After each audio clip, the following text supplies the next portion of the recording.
नमस्कार, स्वागत है आपका। आप देख रहे हैं आज तक, आपके साथ हूं मैं नेहा बाथम। बजट पर हमारी इस खास पेशकश में आप सभी का स्वागत है और हमेशा की तरह खास मेहमान जयंत सिन्हा जी हमारे साथ हैं, जो राजनीति से तो लंबे समय तक जुड़े रहे, लेकिन आज हमारे हैं मास्टर यानी कि टीचर, और वो सरल, स्पष्ट और बेहद आसान शब्दों में आपको समझाने वाले हैं कि वो जो जार्गन होता है ना बजट का, कई सारे मुश्किल शब्द, उनका आसान मतलब क्या है और उनका इन्फ्लेशन में, जीडीपी में, अनएम्प्लॉयमेंट, बेरोजगारी दर, ये जो तमाम वर्ड्स और टेक्निकल टर्म्स आप सुनते हैं, वो बहुत ही आसान तरीके से जयंत बाबू की क्लास में हमें समझ में आ जाता है कि आखिरकार बजट कितना सरल और आसान है। और यहां पर उसे समझने के लिए बहुत सारे खास मेहमान भी हमारे साथ मौजूद हैं। ये सभी अपने अपने सवाल भी हमसे करेंगे, लेकिन सबसे पहले जयंत सिन्हा जी, बहुत बहुत स्वागत है आपका।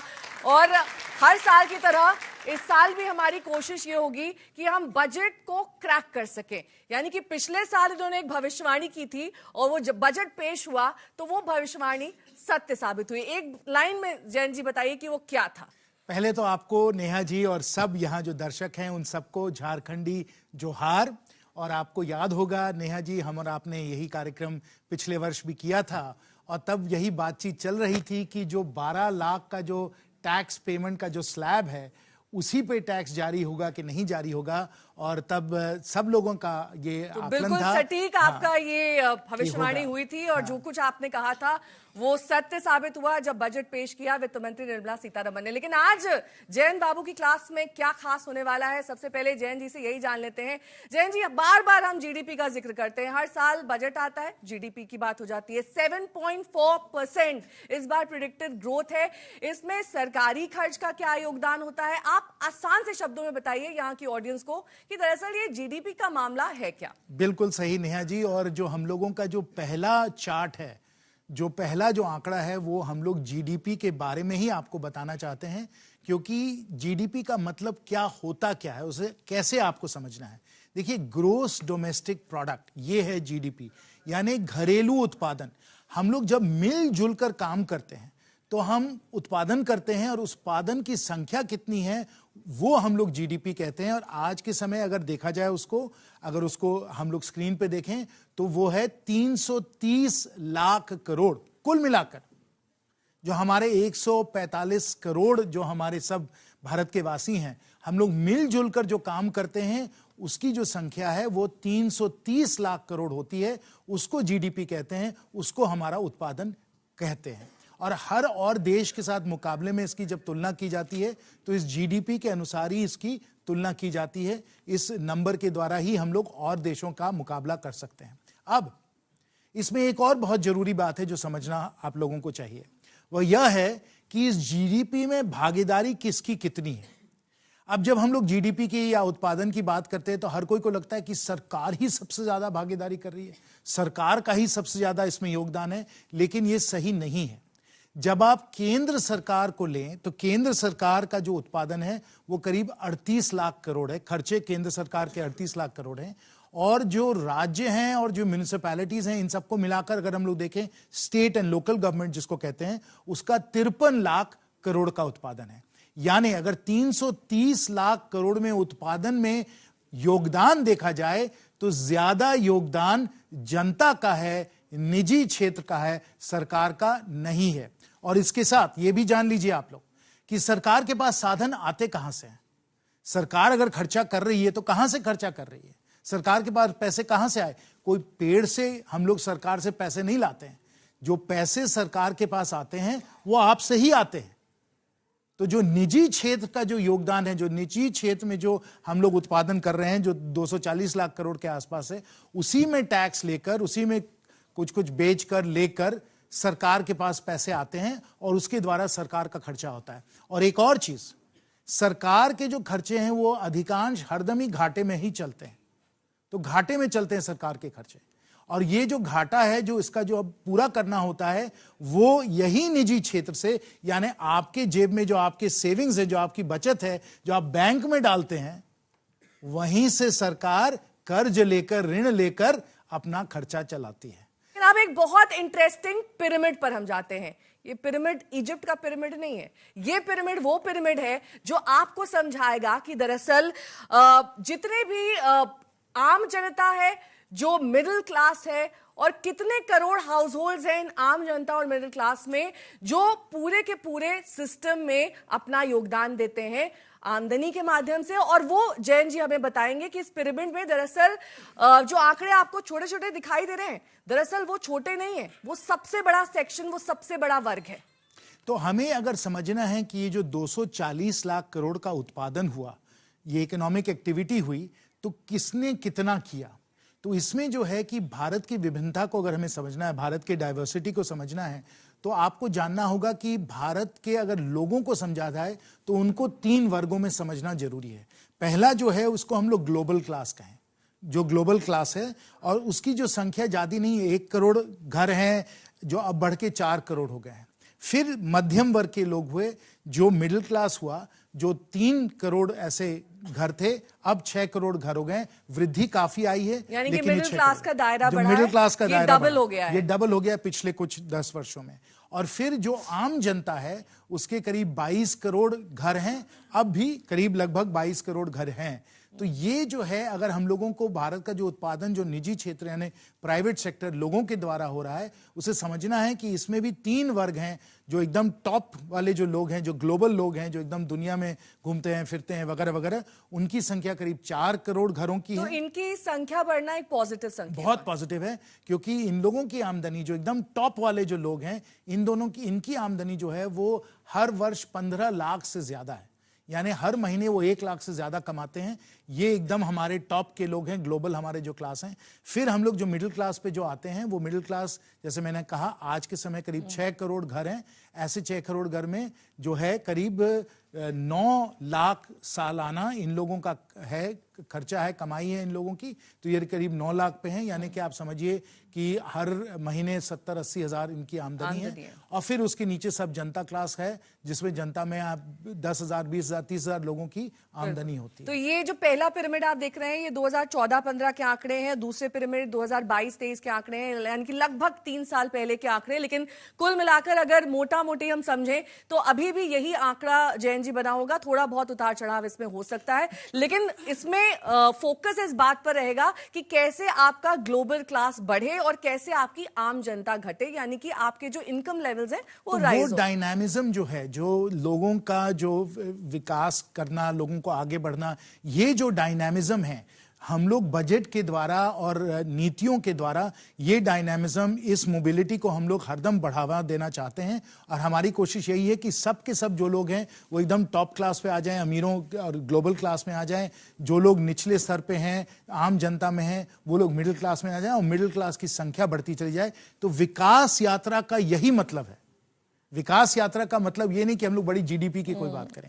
विकास यात्रा का मतलब है कि हर कोई व्यक्ति, हर कोई घर, आप लोग, यानी कि आप लोग आगे बढ़ें, आपकी आमदनी बढ़े, आपकी कमाई बढ़े। यानी कि ये शिफ्ट बहुत जरूरी है, बॉटम ऑफ द पिरामिड से to top of the pyramid. बिल्कुल सही। अब हम अगली स्लाइड का रुख करते हैं और जानते हैं कि कैसा दिखता है आज का भारत, यानी कि हम कैसे कैटेगराइज कर रहे हैं ग्लोबल क्लास, मिडिल क्लास, आम जनता। ये दरअसल आपकी इनकम लेवल्स पर डिपेंडेंट है। और अगर आपकी सालाना इनकम तकरीबन 15 लाख रुपए है, इस पर सबसे पहले जयंत जी बताइए कि अगर 15 लाख रुपए इनकम है तो ये कैटेगरी किन लोगों की है? बिल्कुल सही। और ये सब जो डेटा जो है, ये थरो, एक बहुत अच्छी डेटा कंपनी है, उन्होंने तैयार किया है। और उनको हमने स्पष्ट कहा कि अगर हमको ग्लोबल क्लास, मिडिल क्लास और आम जनता को दर्शाना है तो किसके द्वारा किया जाए, मतलब ऐसे लोग हों जिनको आप देखें बोले कि हाँ भाई हमको समझ में आ गया।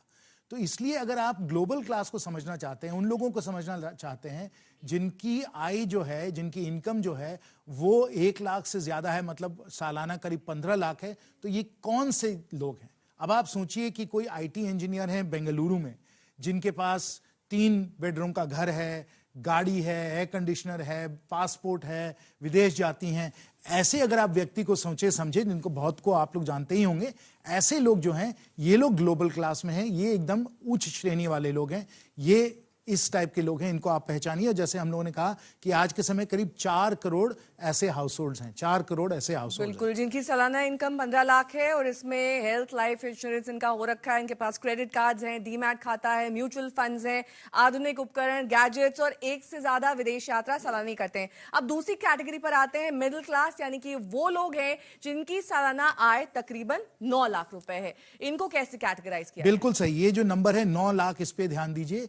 जो मध्यम वर्ग के लोग हैं, मिडिल क्लास के लोग हैं, इनकी तनख्वाह अब जो है सालाना 9 लाख है। और जैसे हम लोगों ने पहले ही बात की नेहा जी, अब इनको टैक्स नहीं देना पड़ता है। अब जो किसान वर्ग है उसकी बात कर ले, सालाना आय तकरीबन 6 लाख रुपए, इसमें कौन लोग शामिल हैं?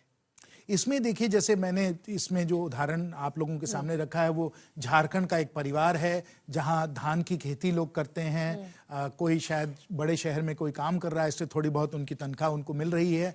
लेकिन अभी भी सरकार की जो कल्याणकारी योजनाएं हैं ये इनके लिए बहुत ही महत्वपूर्ण है और उनके सहारे पे इन लोगों की जिंदगी चल रही है। डायरेक्ट बैंक ट्रांसफर जिन लोगों को जा रहा है उनको इस कैटेगरी में रख सकते हैं। अब कहाँ खर्च करते हैं भारतीय, आपको जानकर हैरानी नहीं होगी। सबसे ज्यादा खाने पीने पर खर्च किया जाता है, 27.9%। भारतीय सबसे ज्यादा खाने पर 27.9%, उनकी टोटल आमदनी का खर्च वहीं जा रहा है। अब इसमें बाहर खाना पीना और घर का बजट दोनों शामिल है। बिल्कुल सही। और अगर हम लोग ये तीनों वर्ग को देखें, ग्लोबल क्लास को देखें, मिडिल क्लास को देखें, जनता को देखें, तो इन सब का जो खर्चा, जो सबसे बड़ा खर्चा है वो है खाने पीने का खर्चा। तो ये खाने पीने पे बहुत ज़्यादा लोग को खर्चा करना पड़ता है। साथ साथ ट्रांसपोर्ट पे भी काफ़ी खर्चा है, जिसपे कि 17% यानी गाड़ी वाड़ी चलाने का जो खर्चा है उस पे है।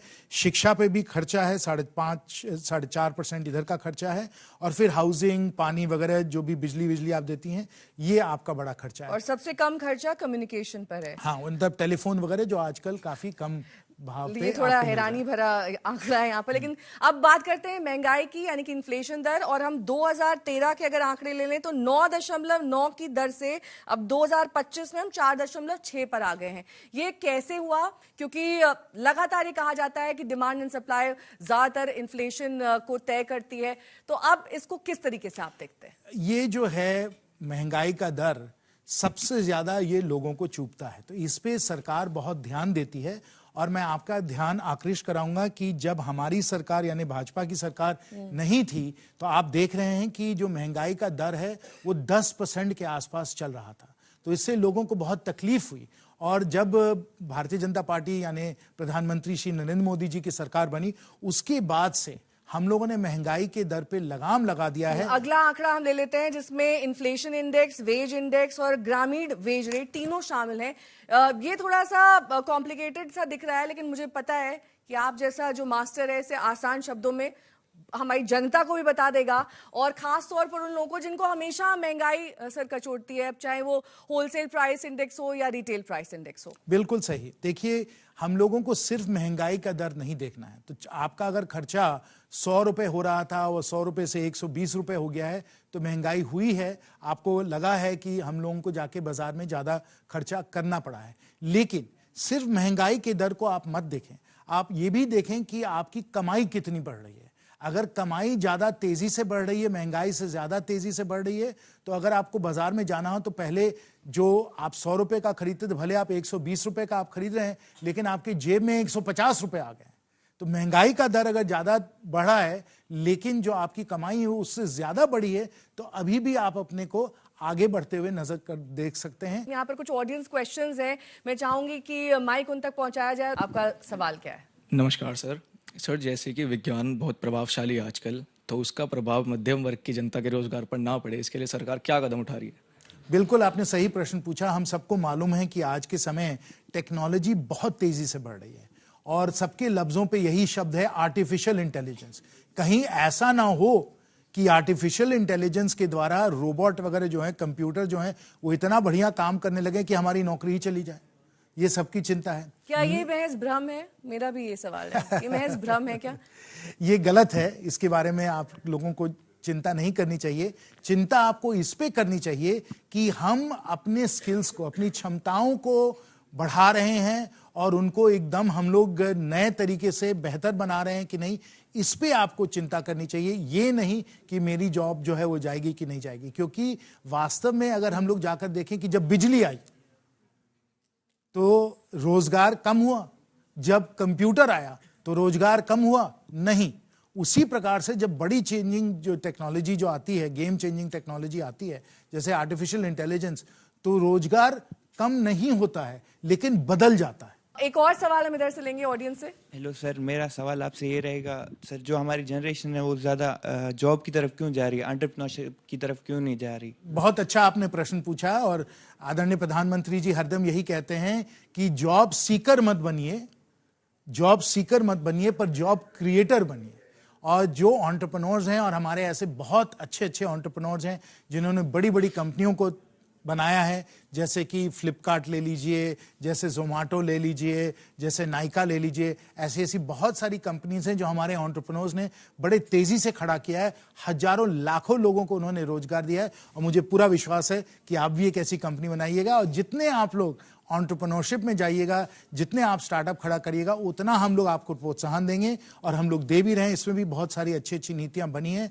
और आज के समय मैं आपको बता दूं कि विश्व में थर्ड लार्जेस्ट स्टार्टअप इकोसिस्टम अब भारत का है। हमसे आगे सिर्फ अमेरिका और चीन है। इसलिए जिसको एंटरप्रेन्योरशिप करना है उन सबको मैं बिल्कुल उनको सहयोग दूंगा, उन सबको प्रोत्साहन दूंगा। तो एक बार जोरदार तालियां हो जाएं हमारे जयंत सर के लिए, क्योंकि हर बार बजट बेहद सरलीकरण के साथ जयंत जी लेकर आते हैं। ये इनकी खासियत है और बहुत ही सकारात्मक सोच रहती है, चाहे वो अनएम्प्लॉयमेंट हो, रोजगार मिलेगा, ये इन्होंने कहा।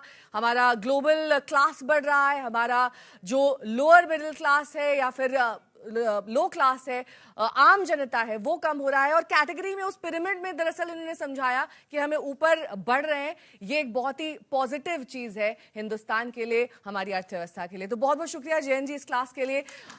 इस एपिसोड में मेरे साथ अभी के लिए बस इतना ही, लेकिन जयंत बाबू की क्लास, एक खास सीरीज बजट पर हमारी खास पेशकश रोजाना आप 4:30 बजे देख सकते हैं सिर्फ आज तक पर। आज तक देश का सर्वश्रेष्ठ न्यूज चैनल।